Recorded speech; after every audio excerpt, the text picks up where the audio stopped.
Hello, this is a quick screencast for separation of powers and checks and balances. Follow my, you know what, I'm going to make it a highlighter. Nope, I'm going to make it a laser pointer. Follow my laser pointer because it's right there. Don't be like people in my fourth period who put their heads down during screencasts. Pay attention. All right, here we go. Separation of powers, checks and balances. So what we've got here is the difference between separation of powers and checks and balances first. I've gone over this before, but I want to make sure that I go over it again with you just to make sure that you get it. What are separation of powers? Here's the what. Come on. You can do it.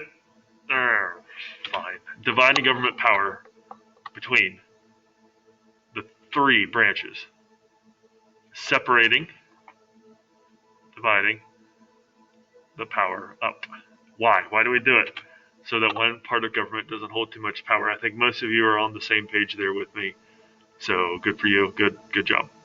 Now, just a little picture of this if you're a visual learner. There you go. Legislative branch, executive branch, judicial branch. Clever tree picture there. Okay. Now, checks and Come on. Why isn't it? It should be working. Oh my gosh, it's kind of like. You gotta be kidding me. Why aren't you working? Like, you should be working. You should be.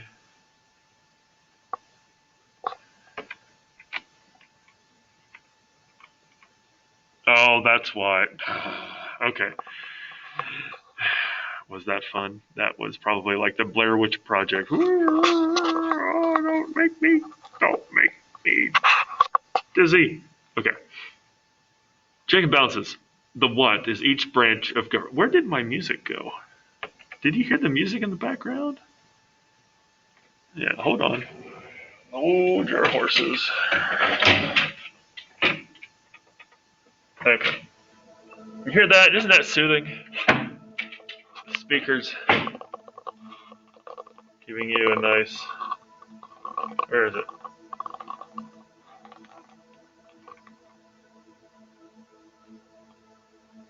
There's a speaker. Okay.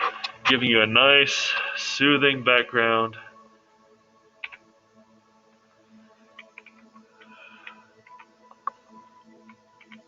Okay. What? Each branch of government being able to block attempts by the other branches from getting too much power. Or checks and balances could also be to keep one branch of government from invading the territory of the other branches. See? Yes. So what if the president decides he wants to take some of Congress's power? Well, checks and balances help keep that from happening. And here's the why again. So that you can protect each branch. Each branch can protect itself. Woo! No. So each branch can protect itself from the others getting too much power, or generally just from taking the power of another branch, or from just getting too powerful in general, right? Okay. So that's very confusing because I'm not very organized right now, but if you just read the screen, you should be okay. Again, blocking other branches of government from being able to snatch power from one branch in order to keep the invading branch from getting too powerful. Checks and balances. Let's keep government in its place. And you can see here there's a couple of checks and balances between each one, kind of like the picture I drew on the board the other day. You might have seen that one, maybe. So what checks does the president have? Does the president have? Well, here's one check he has on the Supreme Court. Okay, this is bothering me because, see this? This mask is like kind of fancy. It's supposed to have a filter that you can put in here so that when you are See that filter? Yeah, see that filter? It's supposed to be able to keep me from getting you all sick. What if I sneeze or something? But it came out pretty easy, and this extra cloth in here just makes it harder to breathe. Okay, let's see if we can soldier on. President can check the judicial branch. One of the things that he can do is he can appoint the judicial branch judges on the Supreme Court and the lower federal courts, like the appellate courts or the federal district courts. He can appoint all of those people. So he can kind of decide who he wants to be in there or not. That's his way of kind of stepping into their arena, if you will. Stepping into their arena. Even though I use my hand and not my foot. You get the gist. What can the president do for against the legislative branch? Well, the thing that you all seem to know is that he can veto laws. All right, that's good. So if the Congress passes a law, he can say, nope, it's not going to work. He can call Congress into session. So if they are adjourned for the summer, he could say, nope, we got business to do. Come on back. We're going to work. And they have to catch their next flight to Washington, D.C. He could even call them at like midnight on Christmas Eve to come in. And they would have to come in because, according to the Constitution, he has the power to call them into session. So that's a pretty powerful check on them. And that's been done before, maybe not on Christmas Eve, but you get the gist. This has never been used before. He can adjourn Congress, and what that means is he can send them home. He could just say, you guys stink, fighting too much, just get out of here, go home, get. The president is also the commander-in-chief of the military. How is this a check on the legislative branch? Well, it means the legislative branch is not the commander-in-chief of the military. Congress is not, the president is. What's that? What does it mean to be the commander-in-chief? That he gets to be in charge of how military conflicts, wars, etc., military actions, whatever, how they are conducted. He's in charge of that, not Congress. This is still... If you are a Harry Potter fan, I claim to be in the Hufflepuff house, but I can't do this anymore. Sorry. Okay, so that is the president's check on both the judicial branch and there are more, obviously, but those are the ones that I want you to know. Just a picture of the seal, the image for the commander-in-chief. He is the commander-in-chief of not just the Navy, but also the Army and the Air Force and the Marines, and you get the Coast Guard, you get it, you understand. What about the Supreme Court? What checks do they have? First, on the legislative branch, they can declare laws to be unconstitutional. If Congress passes a law and it doesn't seem to be right, then the Supreme Court can say, sorry, no deal. The Supreme Court can also declare presidential actions to be unconstitutional. So they can nullify things that he does, like executive orders, if he wants, if they want, if they can find a legal reason for it. The Chief Justice of the Supreme Court is also the head of, presides over impeachment trials. So what this means is when there's a trial for impeachment, the senators are not in charge of it, even though it's being conducted in the Senate chambers. The Supreme Court Chief Justice is in charge of it. That's what happened this past year with President Trump, early 2020. The Supreme Court also has life terms. The Supreme Court also can serve until they either die or they retire. They do not have to go up for being reelected. They do not have to stand for reelection. The Constitution technically says, in times of good behavior, what that means is, as long as you're not being a criminal, you can serve in the Supreme Court. So we just called that life term. It's a check because Congress, the president, the people really can't even get to them unless they are committing crimes, right? There's no election process to get the Supreme Court out.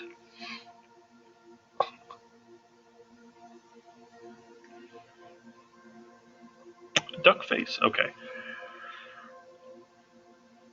The Supreme, we're on to Congress now, and Congress is divided into two, as you know. So let's talk about the House of Representatives first. The House has the sole power of impeachment. They are the only ones that can impeach. Now, remember, you can impeach presidents, you can impeach judges, you can impeach members of the cabinet, like the Secretary of State. We usually talk about the president being impeached, though. It's happened that cabinet members and Supreme Court judges have been impeached. But what does it even mean to be impeached? Well, whatever it means, it can only start in the House. The House is the only one, House of Representatives, the only one that has the power to impeach. Impeachment does not mean that the president is removed from office. Does not mean that. Does not mean that. Impeachment doesn't mean removed. It means instead that he is going to trial. It means instead that he's been charged with a crime.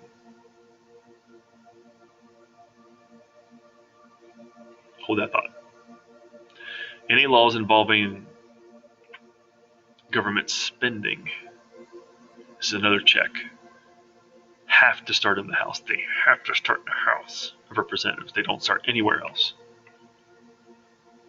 You can't start in the Senate. Impeachment process, if you want to pause it to look at this more, you can see the flow chart of what happens when the House starts to investigate impeachment and what will happen if these certain things are followed. And we got to the House voting to impeach President Trump, and then the Senate getting to hold the trial, the Senate voting. This has never happened. This has happened 3 times. Let's pause on that if you want to look at that more. The Senate is the only one, this is their powers and their checks on the others. They're the only ones that are able to go on it. You gotta be kidding me. Hold on. I can't believe I did this. Actually, I can believe, and you should be able to believe I did this because you know what I'm like as a teacher by now. Only the Senate can ratify treaties.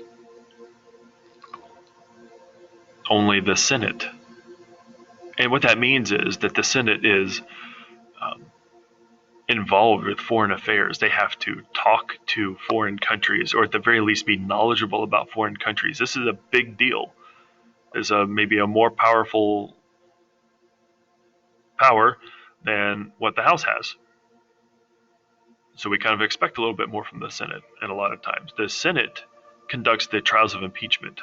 The House impeaches, but the people who have been impeached are declared guilty or not in the trial in the Senate. This means the Senate, not the House, decides to remove a president or not. Now, the question is, how many presidents have been impeached?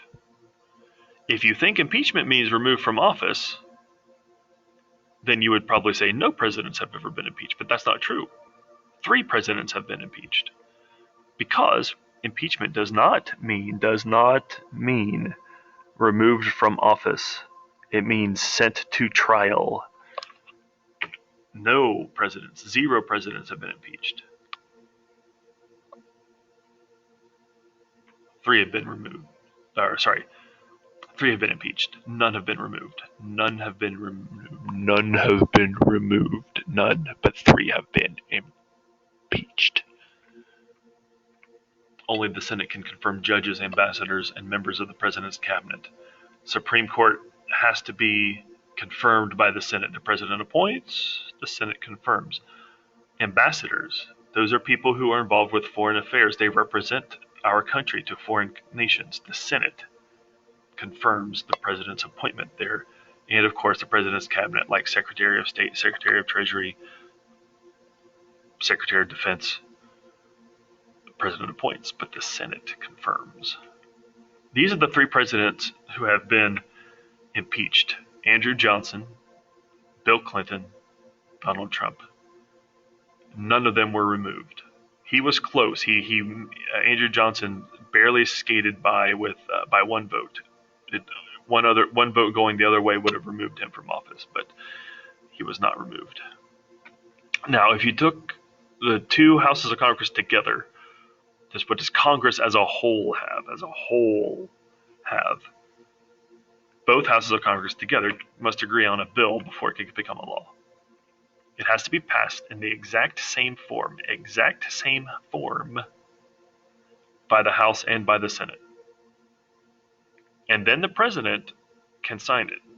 If he signs it, then it's law, and if he vetoes it, then it's not. Right? And remember, all of the bills involving spending come from the House first. They have to. They're not allowed to come from the Senate first. Together, both houses can declare war. The president cannot declare war. This is their check on him. He's the commander-in-chief, but Congress declares war. Congress can fund wars. So the president might be able to tell the troops where to go, but they can't go very far if Congress isn't willing to pay for it. And together, both houses can override vetoes. That means if the president vetoes a law, that's not the end of it. They can override it, but they have to have a 2/3 majority. Okay. Do you have all that? Hopefully you have written down all these notes. Now I think the real Mr. Beavers might be having you go to use these notes to help you fill out a Google form to see if you've got all of these checks and balances down. Thanks for listening.